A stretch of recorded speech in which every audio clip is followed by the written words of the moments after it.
Dudes, it's Gaz, and welcome back to the Warframe video. So we got another episode this week in Warframe with the entire weekly reset. And yeah, you saw the thumbnail right. The glaive prime is going away from Resurgence this week. We also got Ember and some other stuff getting vaulted too, so let's get right into the reset. But before we do, make sure you're subbed to this channel, do daily Warframe video uploads, and every week we do a weekly reset video like this. We're also live on stream right now with some Omniforma bundle giveaways. We're doing 2 of them today, so you might still have time to enter if this video just went up minutes ago. Alright, first weekly reset item at Teshin, we got 30,000 endo for 150 steals. So if you want to do that, go ahead and grab it. Pretty decent chunk of endo, honestly. So yeah, as far as things happening this week in Warframe, we do currently have the Resurgence going for Nidus and Saren, and those will also be going away this week too. So you're basically getting, we're losing Ember, Rhino, Saren, and Nidus this week, and we're getting Mirage and Banshee returning, basically, in return. So, yeah. Additionally, last week it really lined up nicely where we had the Infested Lich Coda weapon rotation at reset. But sadly, since those rotations are every 4 days, it didn't actually line up today that we're getting the Coda rotation at reset too. So tomorrow night will be the Coda rotation. Let's hope we get like a 60 base assist or something, because we've been getting pretty low base assist. That being said though, oh yeah, also it's the 1999 calendar rotation, so we've got the dating sim stuff. Hope we didn't misclick. Apparently I can never date Letty unless I reset the dating sim because I basically told her rat was ugly or something like that. Either way, I'm not planning on resetting it yet. And also, yeah, the hotfix we're on right now does seem to freeze a lot too, so hopefully D can do something about that soon.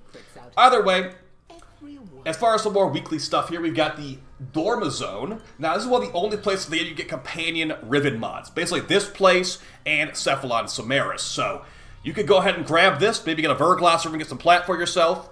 We've also got 5k Kuva, a pistol Riven mod, and a melee Riven mod. So lots of Rivens for Pathos clamps this week if you want to grab them. There's also some pretty decent Incarnons available from the Steel Path circuit. Sadly as well, since we didn't have the full calendar rotation, we no longer have our calendar buffs from the previous month for these Elite Temporal Archimedea missions. So you're not going to have your copy-paste buff, you're not going to have your power strength buff, whatever you did end up having. So those are reset today, and you have to basically refarm them, and they'll last for an entire like real-life month. Alright, let's start off with our calendar buffs over here, the things that you're basically replacing that just went away. Although they have actually put Kaya's birthday in here, that's kind of fun. Okay, but as far as what you get from these new challenges, you got a guaranteed red shard as your first drop of the week from the calendar. Very good option right there. Turn into a purple shard or something like that. And for your first buffs, you've got these 3 as follows. Thick Skin, giving 250 extra armor. That can help technically an ETA to take less damage. But I'm going to go for power gains, personally, getting increased power strength by 25% in 1999 missions. Your last option on this tier is Toxic Shot, giving built-in gas damage to primaries and secondaries. After that, you can either get a primary Archon adapter, basically 20 plat, or Exilus Warframe adapter, which is also basically just 20 plat. Afterwards, you got another option here, 1 Arcane for the new update, which is not going to be Universal Fallout, Hot Shot, or Escapist. Just keep them in mind. These are like Arcane Crepuscular, Arcane Impetus. Not exactly the most value here.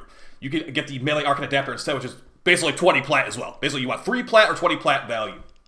Next buffs here, we got Hit and Split, which gives you movement speed and attack speed after you get a critical melee hit. So if you're not basically always using melee, I would not recommend this one. Combo Killer, another melee-focused one. Combo Multiplier increases the chance of enemies being susceptible to finishers after a melee hit, up to 65% with the Vanka Prime. And the last one, Force Retraction, you will make a mag bubble when you cast ability. Or actually, no, sorry, wrong buff. Magnetic Status effects pulled enemies 1 meter per stack. Sadly, these enemies die really, really fast in 1999, so you can never really get 10 magnetic procs on them unless you do very specific things, like Varuna's 2, for example, to get max magnetic procs. But out of these 3, I'd probably go for that one, though. These are not the best perks on that tier. After that, you got the last drop of the week, a fully built Forma, normal Forma, or a 3-day or resource drop chance booster. So no Omniforma blueprints there. Oh wait, actually I forgot the last page, never mind. You got one more page of stuff, maybe an Omniforma on this last page. So for your last perks this week, Broadened Horizons give you increased range of picking up an orb. Heavy mags giving increased magazine size. I'll probably grab that one. It's a pretty good one. Or espresso shots giving built-in energy regeneration in these missions. And then you got 6K endo or an Exilus Warframe adapter. And as far as the last drop, you have a... Okay, so there is an Omniforma blueprint. An Omniforma blueprint. Reminder, the Omniforma fully built have been removed from the calendar as of the Tekrot Encore update, unfortunately. But you can also grab 6K Kuva, which is probably a little bit more worth it to me, because I already have like 60-something Omniforma blueprints I'll never use. Alright, moving on to the Elite Temporal Archimedea. A great place to use those buffs. I'm really hoping that we have an extremely difficult one this week because it's a little bit more fun. Like we get these sticker challenges that like give you extra, you know, buffs and stuff like that. We have the calendar buffs. It's just much more easy. Well, not easy. It's the base mission feels a little more difficult than the Deep Archimedea, but you also have these modifiers making it easier indirectly too. So I really have been enjoying this content. All right, as far as what we got here. Okay, so it looks like no boss fight yet, and I have Baruch again, basically 2 weeks in a row. Okay, as far as your missions, though, you've got Legasite Harvest, with the mission modifiers as follows. Mitosis. 2 Legasites spawn each round, and twice as many captures are needed for success. So that will mean you basically need to do 6 Legasite captures to beat this mission, unfortunately. Next one, Entanglement. Allies within 4 meters of a slight enemy have reduced movement and parkour. It's pretty much a free modifier. And Dense Fog, a Fervon gas blankets the level. Enemies may drop filters that can provide a temporary reprieve. So it sounds like it doesn't make you take damage at least, but it should be pretty hard to see. Next mission, Defense is back. I think we got Defense every week for this pretty much. With the modifier as follows. Noise Suppression, drones fly above flare, spraying them with a Fervon gas. So be careful about that. Hostile Regeneration, enemies slowly regenerate health. They're going to insta-die, so that shouldn't really matter. And Bolstered Belligerence. All enemies have Overguard equal to 50% of their maximum health. So maybe they will be a little more tanky than usual.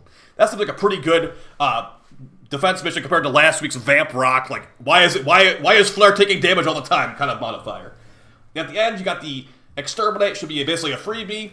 Enemies take 95% less damage from non-weak point hits. Thankfully, Scaldra and Tekrot are very easy to get headshots on. Arcade Automata. Enemies' guns launch large, slow-moving orbs of their usual ordnance. Interesting. Let's see how that ends up looking like on stream. And the last modifier, Artillery Beacons. When killed, Scaldra troops drop artillery beacons that summon bombardments. So, basically, careful when you kill a Scaldra. And you'll be probably killing a lot of Scaldra this mission, so hopefully you got something that can make you more tanky, like Jade or something like that. As far as your individual modifiers, you got Abbreviate Abilities, reducing your duration by 50%. Ability Overload, which causes a Void Rift to be created whenever you cast an ability. Gear Embargo means no crew members, no Spectres, etc., etc. And Dull Blade, minus 50% melee combo chance. That's just rude.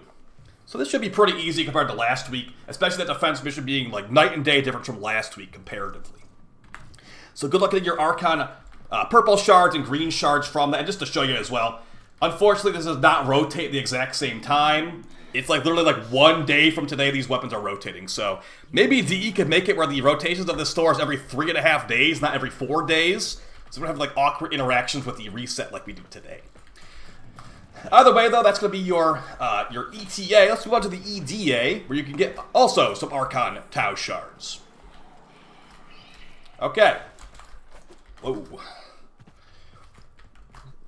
So yeah, as far as Regal Eye and all that stuff, it's not exactly like part of the reset, but that's going to reset on, I think it's on Thursday, and I'm going to give a quick overview on that. Additionally, since DE did patch the Invigoration RNG, you will no longer have the, it's basically more likely to get Saren and Wisp Invigorations than it was like a week ago. So we can maybe take a quick peek at the Invigorations here at the end of the video, but we still got plenty more to cover as far as your weekly loot overview.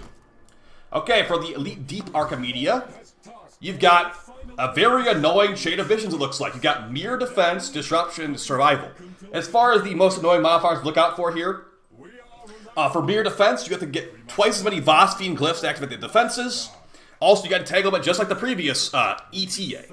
Allies within 4 meters of Slam will have reduced movement speed and parkour. And also Alluring Arcanids. Dog robots will pull Warframes towards them as they charge their attacks. For the second modifier, you got Unified Purpose.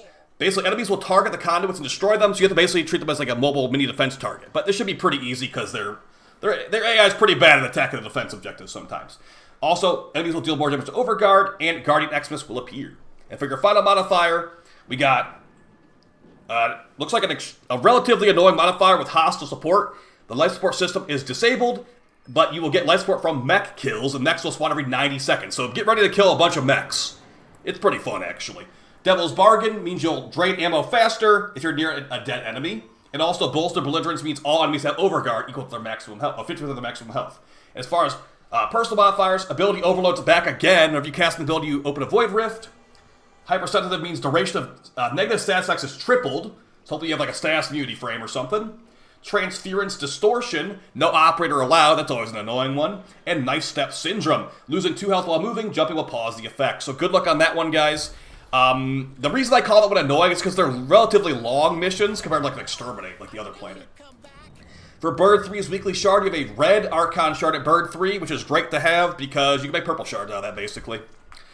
Alright, moving on to the circuit. We have some extremely high-tier Incarnons this week as far as, primaries and secondaries. Actually, some of my favorite Incarnons of all the game are available this week. But not a weapon that everyone really rocks as much. But before hopping to that stuff, we have the normal circuit to cover as far as what frames you can get guaranteed drops from, just from playing the normal circuit. Reminder though, it's not always super worth to do this stuff. But as far as the options this week, you got Ash Normal, probably worth doing that one. Frost Normal, which comes from a boss fight, really easy to farm. And Nyx Normal, which drops from the Forid boss fight, which is the Infested Invasion boss fight. I believe Ash is like one of the most annoying frames of the whole game to farm. It comes from like Railjack Defense. Ash comes from Railjack Defense. I would recommend grabbing this. Not that Ash's helmet is that useful, it's Shuriken. But still, if you want to get Ash Normal for Mastery, you should probably grab it here because it's easier to farm than doing a Railjack Defense, which no one wants to do. Alright, moving on to the Incarnon stuff. Reminder, we don't really cover these as in-depth as we used to, but we'll still tell you what the best ones are this week as far as I'm concerned. You can also grab Kuva or Ribbons if you want to, if you have the high-def intrinsic to do that instead. Then we get the Boar Incarnon, the Gamma Core Incarnon, the Anku Incarnon, the Gorgon Incarnon, and the Angstrom Incarnon. As far as the best ones this week, I really recommend the Boar Incarnon for number 1, and the Angstrom Incarnon for number 2. As far as what all these do, the Boar Incarnon is a full auto shotgun that once it gets some headshots, go to Incarnon form, it will become a chaining heat beam. It's think like the Torrid Incarnon, but as a fire shotgun instead. Or fire shotgun beam instead. You can chain between enemies, very powerful. Lots and lots of heat procs, which are DOTs. And you can get perks like Elemental Balance, giving 96% base status chance, which scales like crazy with that status. So very powerful weapon right there. The Gamma Core Incarnon is basically the Incarnon form will pull enemies in and explode. It's really slow, not my favorite, but you can still use it. Reminder too, that you can buy these Incarnons from Cavallero at any time if you want to save yourself from farming. You can just basically go to Cavallero on the Zeramon and buy these for platinum. This week and then one of the other weeks you can buy at any time. So if you don't want to farm these, don't feel too obligated to do it. For the Anku Incarnon, after you get some 6x multiplier, it becomes a very different situation where after a slide attack, all attacks have guaranteed slash procs. And that means you can do guaranteed double slash procs on heavies because scythes already have guaranteed slash procs on heavies. So guaranteed double slash. It's pretty good, but at the same time, we have so many scythes in this game, you don't really need this one. It's a lower priority option. For the Gorgon Incarnon, after some headshots, it will become a delayed exploding heat projectile pretty much. And it's pretty powerful, but yeah, it's not really everyone's favorite, so I put this one probably third place. A very good, mini gun, machine gun thing. The Incarnon form hits hard, but this weapon is mainly impact focused most of the time, so yeah, it's up to you if you like it. And for the Angstrom Incarnon, a rocket launcher pistol that becomes a bouncing fireball launcher once you get, not even a headshot. Just like the Torrid, this can get body shots to stack up the Incarnon form too. So if you watch my damage control Nyx video from months ago, this can shred really, really well. So I'd recommend this as second place. So yeah, number 1 Boar, number 2 Angstrom, because these other 3 are really not used that heavily, but still pretty powerful. I'm not going to forget the Archon hunt like last week, but as far as our Archon hunt, we've got the Snake Archon with the Amber Archon shards, giving you things like casting speed and parkour. As far as your mission types, you got Sabotage, Disruption, and the final boss showdown. Good luck getting that Tau shard. Now moving on to the Nightwave. I know a lot of people are done with the Nightwave already. We're on week 9 of it, so yeah, don't worry about too much. And also, there's no rush either. They give us at least 2 weeks notice before the Nightwave ends, so just keep that in mind. First challenge, Kleptomaniac, open 30 lockers. Hopefully you can do that. Saboteur, complete 3 sabotage missions. Sounds pretty difficult. Cold Steel, kill 1,000 enemies on the Steel Path. Reminder, ETA and EDA are not Steel Paths. You have to actually run a Steel Path mission for that. And for your other Elite Weekly, collect 20 different types of resources. You could probably do that in like the ETA and the EDA alone. And the permanent weeklies, kill 30 Eximus, complete 15 missions, and kill 500 enemies. Reminder too, if you need to do the ETA and EDA, that requires rank 5 with those syndicates to even get it unlocked in the first place. As far as your cred offering store, we got the Jade helmet, always nice to see. I love that Jade helmet. We got the Anaros of Nubis helmet, my favorite Anaros helmet. And yeah, if you see anything that you like here, go ahead and grab it. See if there's anything out of the ordinary here. We got the Goth's helmet, always nice to see as well. And yeah, moving on to the Aura mods here. We got Sprint Boost, Pistol Scavenger, Holster Amp, Physique, Rejuvenation, and Infest Impotence. The best ones here are Holster Amp and Sprint Boost. Precision Strike of the Tonkor gives you a bunch of reload on direct hit. We also have the Ceramic Dagger blueprint here, which is great. You could not get this anywhere else in the game besides here. So if you have the Incarnon but not the actual weapon, make sure you grab this before the Incarnon comes back in a couple weeks. Wolf beacons are also here. Now, I did actually finally test the Wolf mission. You could not farm it for infinite parts, but you can farm it for the Wolf or the Saturn 6 mask. So you can farm the cosmetics, but you can't farm the actual weapon beyond the one guaranteed drop. All right, so that's going to be basically it for the reset, guys. We have a pretty juicy reset, but yeah, one thing to keep in mind is that before Thursday or whatever it is, make sure if you don't have the Glaive Prime, you highly consider grabbing this because right here, retires in 3 days. Ember, Glaive, Sicarus. Sicarus is very good for Prop Taker right now with those new magnetic mods as well. Rhino, Ankaros, and Boltor, not as needed. Rhino's pretty cheap price-wise, but yeah, Glaive Prime will be going away, and as will Saren and Nidus too. So on like Thursday, you got Banshee, Helios, Euphona, Mirage, and whatever else Mirage, and Bolto and stuff like that. So if you need to get Mirage Prime, you'll be able to get her back on Thursday. But yeah, guys, don't miss out on this stuff. Some bright gear that you want to grab. So I'll see you guys in the next video. Appreciate all the support. Let me know if I missed anything in the comments down below. Hopefully I didn't miss anything. It looks like, yeah, the Invigorations are, more appropriate RNG. So if I want to grab something for Valkyr, Dagoth, or Harrow, hopefully that will be useful to me this week. All right, guys, see you next video. Take it easy. Bye.